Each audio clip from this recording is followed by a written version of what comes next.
मुलायम सिंह यादव की अस्थियां आज हरिद्वार में विसर्जित कर दी गई है। बतौर पत्रकार मुलायम सिंह यादव को मैंने कवर किया है, कई बार कवर किया। 2022 के चुनाव में, यूपी विधानसभा चुनाव में हमें यूपी विधानसभा को कवर करने का, चुनाव को कवर करने का मौका मिला। और जब मौका मिला तो मैनपुरी और इटावा जैसे क्षेत्र को कैसे हम भूल सकते थे, क्योंकि यही वो क्षेत्र है जहां मुलायम सिंह यादव अपने धरती पुत्र की छवि मजबूत करके पूरे राज्य की राजनीति में चमके थे। इटावा में हम लोग रुके थे, रात का वक्त था। सुबह में हमें जानकारी मिली कि उनके पुत्र अखिलेश यादव सैफई जाने वाले हैं और वहाँ पे उनसे मुलाकात हो सकती है। सैफई के बारे में चूँकि हम लोग बहुत बार सुने थे, यूपी वालों को रश्क होता था कि ये कैसा गांव है जहाँ हर वो सुविधाएं हैं, लेकिन बतौर पत्रकार मेरी छवि जो गाँव को लेके थी वो एक अलग थी। टूटी फूटी सड़कें, अंधेरी रातें, इस टाइप की छवि थी। तो फिर हमने अपने सहयोगी के साथ मिलके कोशिश की कि फिर जल्दी से जल्दी सैफई पहुंचा जाए। अपने सहयोगी के साथ जब हम वहाँ से निकले तो एक दो बार मैंने कौतूहल से पूछा भी, चूँकि वो जो हमारा सहयोगी थे वो उत्तर प्रदेश के ही थे, तो उन्होंने कहा कि वाकई वो बहुत ज़बरदस्त गांव है। लेकिन फिर भी हम जो गांव वाली जो ट्रेडिशनल छवि थी उससे निकल नहीं पा रहे थे। इस बीच करीब 15-20 मिनट का वक्त गुजरा होगा और एक जगह आके हमारी गाड़ी रुकती है। हम उतरते हैं, गाड़ी से उतरते वक्त मैंने पूछा वहाँ एक खड़े लड़के से कि भाई ये कौन सी जगह है, हमें सैफई जाना है। तो उसने हंसते हुए कहा कि सैफई में आपका स्वागत है।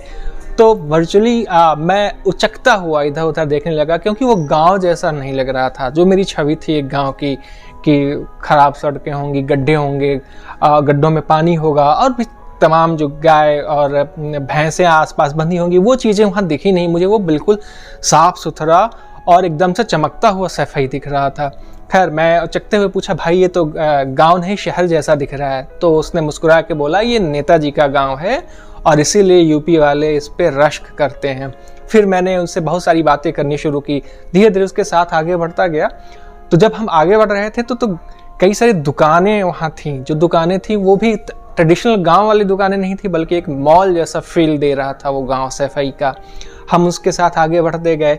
सैफई का एक जो नाम था वहाँ पे सैफई नाइट को लेके काफ़ी था, क्योंकि वहाँ पे सितारों की मंडली जमती थी, महफिल जमती थी। वो आके वहाँ पे एक परफॉर्मेंस करते थे, ऐसा लगता था कि जैसे बॉलीवुड नाइट हो। वहाँ पे बड़े बड़े सितारे, वहाँ अमिताभ बच्चन हो, सुष्मिता सेन हो, सलमान खान हो, वहाँ आके वो परफॉर्म करते थे। तो जब भी चाहे अखिलेश यादव की सरकार हो या मुलायम सिंह यादव की सरकार, जब भी वो लोग रहे यूपी के सीएम, वहाँ पे सैफई नाइट ज़रूर होती थी। हम बहुत कौतूहल रूप से पूछ रहे थे उस लड़के से भी कि भाई हमें वहाँ पे आप ले चलो जहाँ पे ये अवार्ड नाइट होती थी। तो बहुत खुशी खुशी वो मुझे ले जा रहा था। हालांकि इस बीच जो हमारी छवि थी गांव वाली, वो तो बिल्कुल ही तार तार होती जा रही थी, क्योंकि ये गांव तो लग ही नहीं रहा था। और ये अब मैं फील कर रहा था कि आखिर क्यों यूपी वाले सैफई से रश्क करते हैं। वहाँ पे मेडिकल कॉलेज था, वहाँ पे बेहतरीन स्कूल था। और सबसे खास बात, मैंने वहाँ उस लड़के से पूछा कि ये होटल दिख रहा है। तो बोला होटल सा दिख नहीं रहा, ये होटल ही है।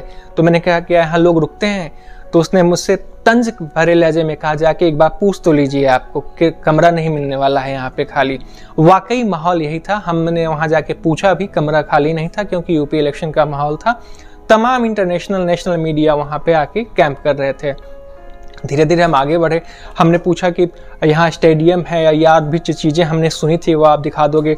वो सारी चीज़ें हमें दिखाते हुए वो लड़का ले गया। आसपास जब मैं आगे बढ़ रहा था स्टेडियम से, तो 4-5 बड़े बंगले मुझे दिखे। तो मैंने पूछा ये बंगला किसका है? ये सफ़ेद संगमरमर सा जैसा बंगला था वो। तो उन्होंने कहा ये नेताजी का है और नेताजी के भाइयों का बंगला है। वाकई एक गाँव में जो सारी सुख सुविधाएं होनी चाहिए या होती हैं, वो सैफई के उन बंगलों में थी। सब कुछ था। वहाँ भी हम लोगों ने लोगों से बात की। तो नेताजी के बंगले के ठीक सामने एक गड्ढा नहीं कहेंगे, उसे तालाब कहेंगे, उसमें सारी वो चीज़ें थी। जैसे फव्वारे थे, मछलियाँ तैर रही थी, वहाँ पे नाव थे, ये सारी चीज़ें थी।